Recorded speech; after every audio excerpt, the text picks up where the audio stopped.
Episode की starting में हम देखते हैं अनु और भारती दोनों शोरूम के अंदर आते हैं। वो सरिता ताई को बोलती है कि आपने हमें यहाँ आकर क्यों बुलाया। इधर हम देखते हैं एक औरत बोलती है कि बहुत ज्यादा जरूरी काम था। अनु बोलती है लेकिन घर में तो भारती की हल्दी होगी ना। सरिता ताई बोलती है कि देखो हम नहीं चाहते बेटी की हल्दी के अंदर अपशगुन हो जाए। और वैसे भी बा ने बोला था ना कि सोने का खोना अपशगुन माना जाता है, तो सोने का खरीदना भी शगुन माना जाता है ना। तो हम भारती के लिए सोना खरीदना चाहते हैं। भारती बोलती है कि प्लीज ये सब कुछ मत कीजिए। सरिता बोलती है कि नहीं भारती, तू मना बिल्कुल भी नहीं करेगी। हम तेरे लिए कुछ करना चाहते हैं तो तू मना नहीं करेगी। अनु बोलती है कि कौन कहता है कि आज के लोगों के बीच भी प्यार नहीं होता। देखो सब लोग कितने ज्यादा खुश हैं। हमारे चोल के लोग हैं ना, जब भी मुसीबत आती है तो सारे के सारे साथ मिलकर खड़े हो जाते हैं।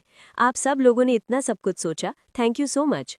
अनु बोलती है कि मैं मना नहीं करूंगी, लेकिन शगुन के नाम पर कुछ छोटा सा ही ले लीजिए। चोल की एक औरत बोलती है ठीक है, हम लोग अंगूठी ले लेंगे। सरिता और अनु आपस में बात कर रही होती है। सरिता बोलती है कि अगर हम शहर के शोरूम में जाते ना तो वो तो कितने बड़े बड़े होते हैं, लेकिन ये छोटा सा शोरूम है और ये हमारे किसी का जानकार भी तो है। और अनु, सॉरी मेरी वजह से भारती के गहने खो गए। अनु बोलती है कि ताई आपकी कोई गलती नहीं है। अनु बोलती है सोचने वाली बात तो ये है कि जो कोई भी था उसने सिर्फ वो बड़े वाला हार और कंगन ही क्यों चुराए, बाकी के और भी तो गहने थे ना। सरिता बोलती है जो कोई भी था ना, पहुंचा हुआ खिलाड़ी है। तभी तो देखो चाबी के बगैर उसने लॉकर खोल लिया और वापस बंद भी कर दिया। अभी तक तो उसने गहने को बेच भी दिए होंगे। अनु बोलती है कि हम लोगों को उम्मीद नहीं छोड़नी चाहिए, क्या पता हार मिल भी जाए। तभी अनु उसी शोरूम के अंदर उस हार को देख लेती है। अनु दौड़कर उनके पास जाती है और बोलती है कि आपको ये हार कहाँ से मिला। शोरूम का आदमी बताता है कि एक लड़की यहाँ पर आई थी और उसी ने इस हार को गिरवी रखा। वो बोल रही थी कि उसकी नानी बीमार है, उसे पैसों की सख्त जरूरत है। सरिता बोलती है कि उस लड़की का नाम क्या था। वो आदमी बताता है कि नाम तो नहीं पता। अनु सोच रही होती है कि ईशानी के पास इतने सारे पैसे कहाँ से है, शायद उसी ने ये सब कुछ किया होगा। इसके बाद अनु अपने फोन में ईशानी की पिक्चर उस आदमी को दिखाती है। वो आदमी बताता है कि हाँ यही वो लड़की है। इधर हम देखते हैं अनु को तो काफी बड़ा झटका लगता है। इधर सरिता भी बोलती है कि ईशू। आगे हम प्रेम और राही को देखते हैं। राही प्रेम को बोलती है कि तुम मुझे बाहर लेकर आए ताकि मेरा मूड ठीक हो जाए, लेकिन तुम इतने ज्यादा गुस्से में हो, अपसेट हो। प्रेम बोलता है कि राही तुम समझ नहीं रही, मुझे उस दिवाकर पर बहुत ज्यादा गुस्सा आ रहा है। राही प्रेम को बोलती है कि जब मैं तुम्हारे साथ होती ना तो मुझे बहुत अच्छा लगता है, मुझे किसी का डर नहीं लगता। इधर हम देखते हैं दिवाकर प्रेम और राही को साथ देखता है। वो बोलता है कि राही, मुझे पता है तुम मुझसे प्यार करती हो, लेकिन इस प्रेम की वजह से तुम मुझे कुछ बोलती नहीं हो ना। मुझे पता है प्रेम की वजह से तुम्हें ये नाटक करना पड़ रहा है, लेकिन तुम फिक्र मत करो, इस प्रेम को ना मैं हमेशा हमेशा के लिए रास्ते से हटा दूंगा। इसके बाद तुम सिर्फ मेरी होगी। अनु चोल वापस आ जाती है। वो सोच रही होती है कि ईशानी ने भी चोरी कर ली। पहले वो याद करती है कि कैसे तोशु ने नकली डेथ सर्टिफिकेट बनाया था, कैसे पाखी ने चोरी की, और अब ईशानी।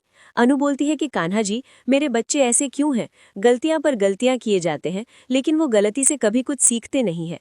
अनु अपने सभी बच्चों की वजह से परेशान होती है। वो रो रही होती है।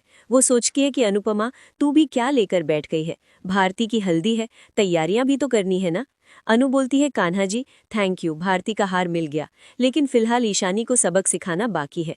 आगे हम तोशु को देखते हैं। वो अपने बिजनेस पर काम कर रहा होता है।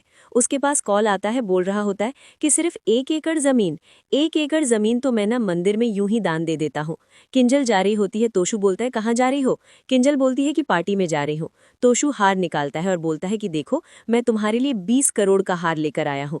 तभी वहां बा आती है। बा बोलती है मेरे लिए क्या लेकर आए हो। तोशु बताता है कि आपके लिए मैं 30 करोड़ का पर्स लेकर आया हूँ।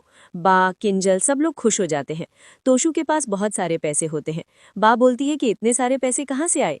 तोशु बताता है कि परी के तलाक में जो पैसे मिले थे ना, उन्हीं पैसों को मैंने इतना सारा पैसा बना लिया है। बा बोलती है हम तो तुझे कोयला समझते थे, लेकिन मेरा पोता तो हीरा निकला, हीरा।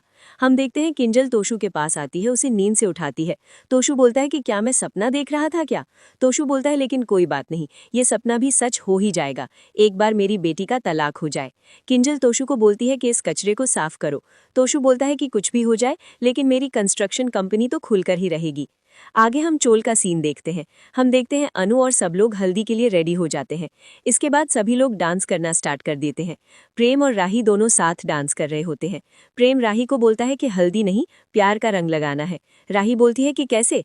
प्रेम राही को किस करता है और बोलता है कि ऐसे। इसके बाद हम देखते हैं रजनी और अनु भारती और वरुण को उनकी जगह पर बैठा देती है। सभी लोग बहुत ज्यादा खुश हो जाते हैं। हल्दी की रस्म शुरू हो जाती है। सब लोग एक एक करके भारती और वरुण को हल्दी लगा देते हैं।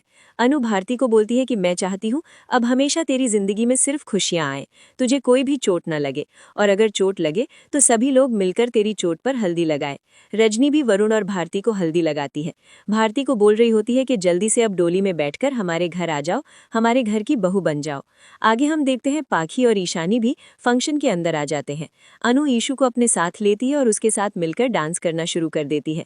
ईशु को लग रहा होता है कि यहाँ कुछ ना कुछ तो गड़बड़ है।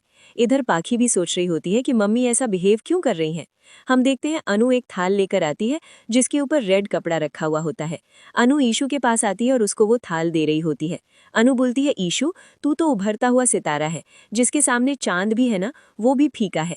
तेरी अदा है ना वो तो सबसे अलग है, और तेरी एक्टिंग उसके बारे में तो मैं क्या ही बोलूं। तूने गाड़ी भी ली ना तो इतनी शानदार गाड़ी ली, इतनी जल्दी तूने इतनी महंगी इतनी शानदार गाड़ी ले ली, सच में तू कमाल है। ईशानी अनु थाल ईशानी को थमा देती है और बोलती है कि इसीलिए मैं चाहती हूँ कि तू है ना भारती को ये शगुन अपने हाथों से दे। ईशु चुपचाप वहाँ खड़ी होती है। अनु बोलती है कि जाना मेरी सुपर एक्टर। इसके बाद हम देखते हैं ईशानी भारती के पास आ जाती है। भारती को शगुन का थाल थमा रही होती है तो वो उस लाल कपड़े को हटाती है। उसके अंदर वो हार देखकर ईशानी तो काफी ज्यादा हैरान हो जाती है। वहां पर जो भी लोग होते हैं उस हार को देखकर हैरान हो जाते हैं। आगे हम कोठारी हाउस का सीन देखते हैं। मोरिबा बोलती है कि हम लोग है ना बड़े धूमधाम से गोद भराई करेंगे। मोरिबा कैथी को बता रही होती है कि हमने फूल वालों को तो बोल दिया है और मेहमानों को रिटर्न गिफ्ट के अंदर हम लोग सोने के सिक्के देंगे। और हाँ पराग, तुमने सब लोगों को इन्विटेशन दे दिया है ना? पराग बताता है कि हाँ सबको दे दिया है सिवाय साफ फैमिली के। मोटिबा बोलती है कि पराग तुझे अच्छे से पता है मैं उन लोगों की शक्ल भी नहीं देखना चाहती। पराग बोलता है लेकिन प्रार्थना अपने ससुराल वालों को बुलाना चाहती है और मैं नहीं चाहता कि मेरी बेटी है ना गोद भराई के दिन दुखी हो। मोलिबा बोलती है तुझे बुलाना है ना तो बुला ले, लेकिन एक बात साफ है, मैं उस परिवार को न्योता देने के लिए नहीं जाऊंगी। पराग क्या को बोलता है कि क्या जी आप उन लोगों को कॉल कर देना। क्या बोलती है ठीक है। इधर मोरिबा बोलती है जब से ये सा परिवार हमारी परिवार में आया है ना तब से हमेशा हर फंक्शन में कोई ना कोई तमाशा होता है। हम कसम खाते हैं कि उन लोगों से कोई रिश्ता नहीं रखेंगे, लेकिन फिर से दोबारा कोई फंक्शन होता है तो उनको हम फिर से न्योता दे देते हैं और हर बार बस ये सिलसिला चलता रहता है। गौतम और माही सबके पास आते हैं। गौतम बोलता है कि मैं नहीं चाहता कि वो लोग यहाँ पर आए। गौतम बोल देता है मैं नहीं चाहता उस अंश का है ना मनहूस आया मेरे बच्चे पर पड़े। इधर माही बोलती है कि हाँ बच्चे पर सिर्फ माँ का हक नहीं होता, पिता का हक भी होता है। माही बोलती है कि उस बच्चे की माँ मैं बनूंगी, मैं उस बच्चे को पालूंगी और वैसे भी उस बच्चे का सास से कोई रिश्ता नहीं है। पराग बोल देता है कि ये बच्चा है ना सिर्फ प्रार्थना का ही रहेगा और प्रार्थना अगर चाहती है कि उसके ससुराल वाले उसकी गोद भराई में शामिल हों तो वो लोग जरूर शामिल होंगे। पराग बोल देता है इसमें तुम लोगों की कोई भी बात नहीं सुनी जाएगी।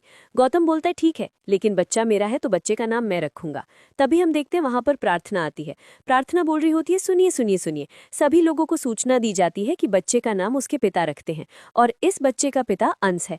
प्रार्थना माही के कान में बोल रही होती है और इस बच्चे की माँ सिर्फ मैं हूँ, मैं। प्रार्थना बोल देती है कि मेरे बच्चे को ना तो उधार की माँ की जरूरत है और ना ही जबरदस्ती के बाप की जरूरत है, और अगर कोई भी धमकी देनी हो ना तो दे देना, मैं और अंसा दोनों रेडी हैं धमकी सुनने के लिए। कोर्ट गली सड़क मोहल्ला जहां भी लड़ना हो बता दीजिएगा, मिस्टर अंस और मिसेस प्रार्थना साथ दोनों रेडी रहेंगे। मोरिबा प्रार्थना को बोलती है कि प्रार्थना मैं चुप हूँ इसका मतलब ये नहीं है कि मैं दहाड़ना भूल गई हूँ और जंगल में सिर्फ एक शेरनी होती है, इस जंगल की शेरनी सिर्फ मैं हूँ। आगे हम हल्दी का सीन देखते हैं। हम देखते हैं भारती बोलती है ये हार। इधर हम देखते हैं रजनी बताती है कि ये हार तो वही है जो मैंने भारती को शगुन में दिया था। राही बोलती है लेकिन ये तो चोरी हो गया, तो फिर ये यहाँ पर कैसे आया मम्मी, कुछ तो बताओ। बाबूजी बोलते हैं बताओ ना बेटा ये हार कहाँ से मिला। माँ बोलती है चोर पकड़ा गया क्या। रजनी बोलती या फिर घर में ही कहीं पड़ा था। राही बोलती है मम्मी बताओ ना ये हार यहाँ पर कैसे आया। अनु बोलती है इत्तेफाक से। अनु बोलती है जब किस्मत कोई कमाल कमाल करती है ना, तो वो कमाल का ही इत्तेफाक करती है। अनु बोलती है और मेरे साथ भी आज ऐसा ही कुछ कमाल हुआ, मतलब इत्तेफाक हो गया। रजनी बोलती है तो क्या कहना चाह रही है? अनु बोलती है कि देख रजनी, तूने ये हार भारती को दिया और भारती ने ये हार मुझे दे दिया। इसके बाद मैंने सरिता ताई को संभालने के लिए उस हार को दे दिया। सरिता ताई ने हार को लॉकर में रख दिया, वो भी लॉक करके। लेकिन फिर भी एक लालची चोर ने इस हार को चुरा लिया। उस चोर ने बड़ी सी दुकान के अंदर इस हार को गिरवी रख दिया और इत्तेफाक से आज सरिता ताई ने मुझे और भारती को उसी दुकान के अंदर बुला लिया जिस दुकान के अंदर उस चोर ने इस हार को गिरवी रखा था। अब इसे इत्तेफाक नहीं बोलेंगे तो क्या बोलेंगे? और दूसरा इत्तेफाक भी देखो, मुझे वो हार है ना वहीं उस दुकान के अंदर दिख भी गया। अनु बोलती है मैंने वहां पर सुनार से पूछा कि उनके पास ये हार कहाँ से आया, पता ही उन्होंने क्या बताया? राही बोलती है हाँ बताओ ना मम्मी, क्या बताया? अनु बताती है कि उसने मुझे ये बताया कि उसके पास एक गरीब सी भोली भाली मासूम सी लड़की आई। वो लड़की अपनी मरती हुई नानी को बचाने के लिए इस हार को यहाँ पर गिरवी रख कर गई। किसी ने ऐसी नातिन देखी है क्या जो अपनी नानी से इतना ज्यादा प्यार करती है? मैंने तो नहीं देखी। राही बोलती है लेकिन मम्मी ये हार किसने चुराया? इधर जस्सी बोलती है कि हाँ बताओ ना वो लड़की कौन है? अनु बोलती है मेरी बेटी की बेटी, मेरी नातिन, जिसने हमेशा मेरा सर गर्व से ऊंचा किया है। इसके बाद अनु चप्पलों का हार ईशानी को पहना देती है। गाइज डेली अपडेट के लिए आप हमारे चैनल को सब्सक्राइब करें, साथ ही साथ वीडियो को लाइक भी कर दें।